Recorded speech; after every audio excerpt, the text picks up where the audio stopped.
Good morning, it's Karen. Today we're going to continue my series of looking back at books that I've read in 2021. I have many categories in which I can slot all of my books into, and this one I tried really hard to kind of describe the category in which these sit, and the best that I could come up with was the most thinky slash emotional. So things that really just burrowed deep into my brain and my heart and sort of snuggled there a little bit, curled up, and really had something to say that I was ready to receive and to listen to. And do I know exactly what that thing was? No. A lot of these finished and I was weeping, and I have no explanation for. I think I would have to really sit back and examine why they hit so hard. A lot of these I don't own. I've stated before, I take a lot of books out of the library. So I've just drawn my little pictures, and you're just going to have to go with that. I do try and make the titles clear and the person, the author, clear as well so that you can look them up yourself. And I will try my best to include them down below. We're going to start. The first one I read very early in the year as part of the book club that I'm in, the Musetta Stone Book Club, where we read books based or surrounding or exploring the topic of music. And this one was called The Conductor by Sarah Quigley. This follows, let's see if this follows, please help me, Shostakovich. Thank you. This follows Shostakovich and the Siege of Leningrad. If you want a hard book that does not hold back on anything, this is it. And this sort of explores the Siege of Leningrad from an angle that I don't normally see.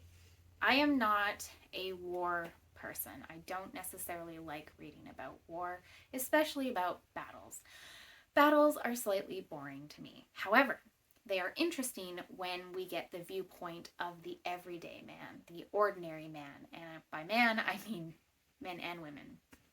This book follows Shostakovich, who is a very famous composer. Many musicians know of him, but do we actually know of his life and what he went through? We could if we read this book. This was hard. This was hard to read. It was dark. It was depressing. It was sad. It was a lot. And I think for myself and the other two who are in this book club, they both felt very strongly about this book. It really has a lot to say about music and art and the artist's life, as well as the musician. There are characters in this book who are musicians who are also experiencing this world.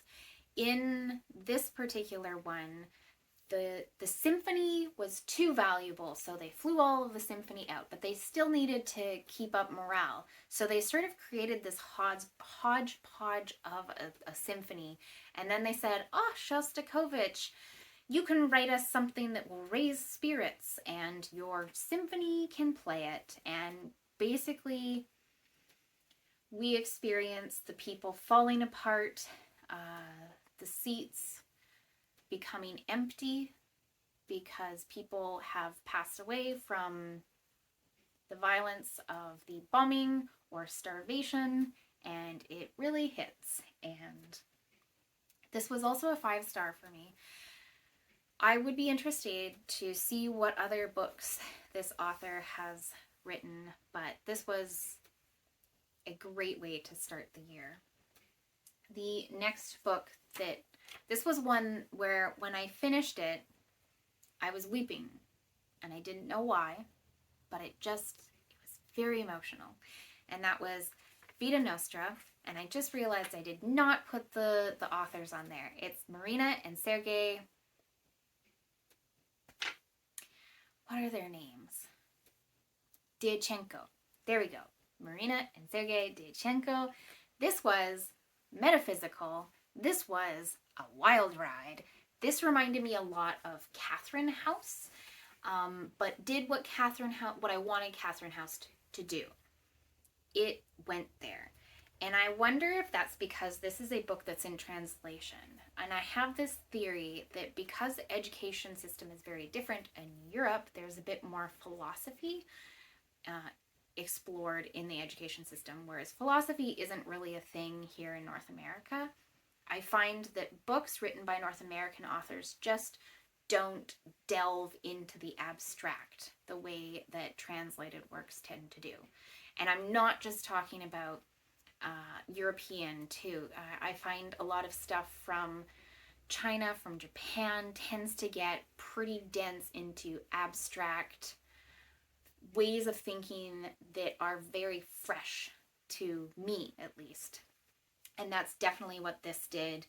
I think a lot of people don't know what hit them when they read it, and I definitely didn't know what hit me, and I loved it. I loved it. For a lot of it, I was like, oh, what's going on? I don't really understand this. I reread parts and I'm like, I still don't understand what's going on. But that's okay. This is one that I would like to own. I would like to buy it. I would like to mark it up, and I need to talk to my husband, who is the philosopher of the family, and ask him where a lot of this stuff comes from.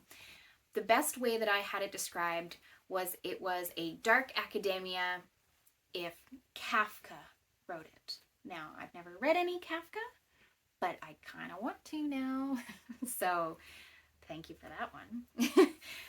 The next one that I have was We Shall Sing a Song into the Deep by Andrew Kelly Stewart.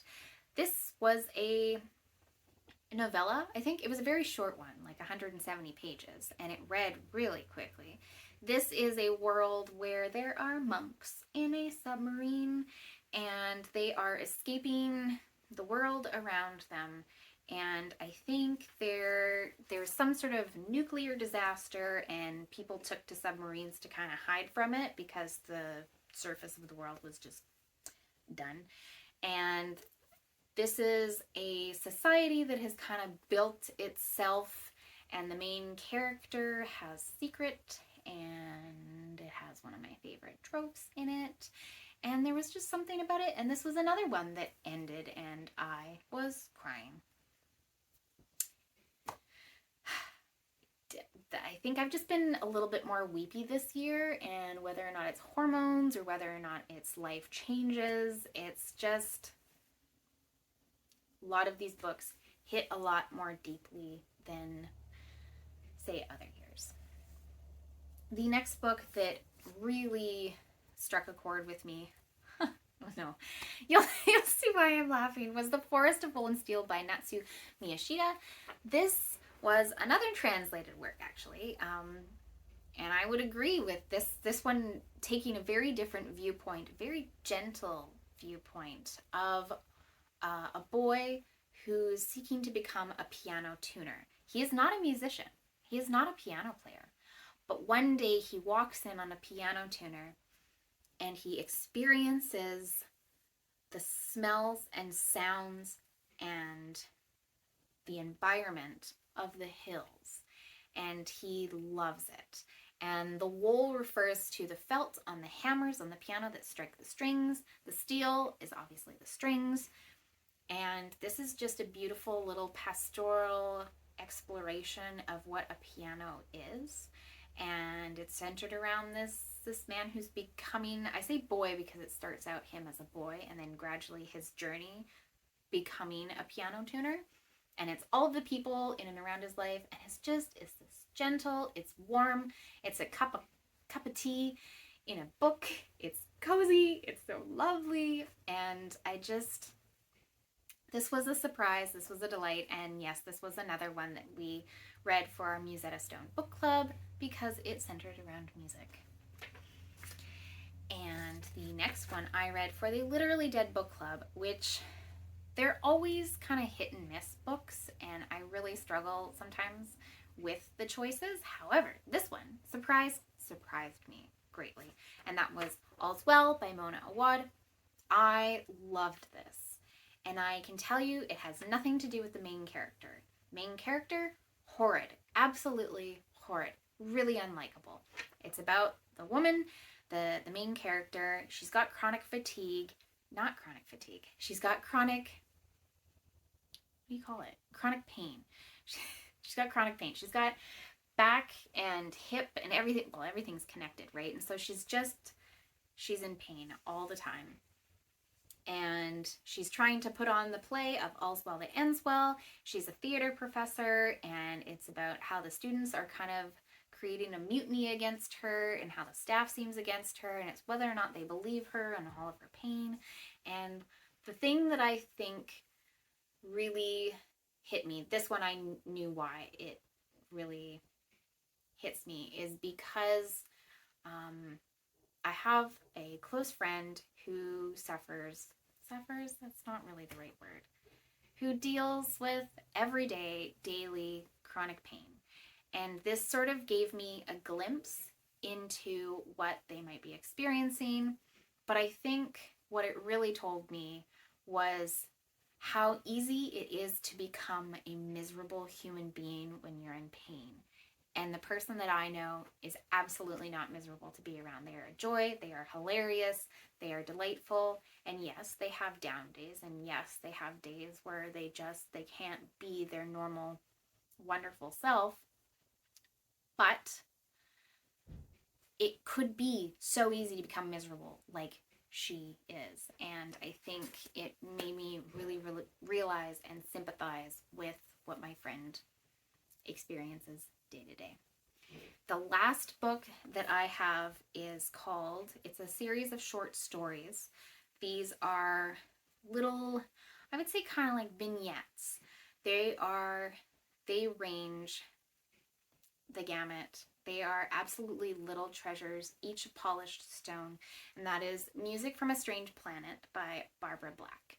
Now, full disclosure, Barbara Black is my aunt, but I have read a ton of books and a ton of short stories, and these just get me more deeply. Maybe it's because I know her and I kind of know a few places where she's coming from with the things that she's exploring, the little details that she adds. I do know those a little bit, but really, truly, it stands on its own. There are some absolutely wonderful little stories that just bring little bits of delight. Some of them hit harder, some of them you have to read between the lines. You just, this was lovely. And I will put information in the section below where you can find yourself a copy because it is wonderful. And I mean, can you look at this cover, please? Like, my aunt did this cover herself. She loves collages, and I just have to do a little bit of plugging. Okay. Hopefully that wasn't too much of a cut, but thank you for coming. Thank you for supporting this, and we'll see you again for another video in this ongoing series. We'll see you soon.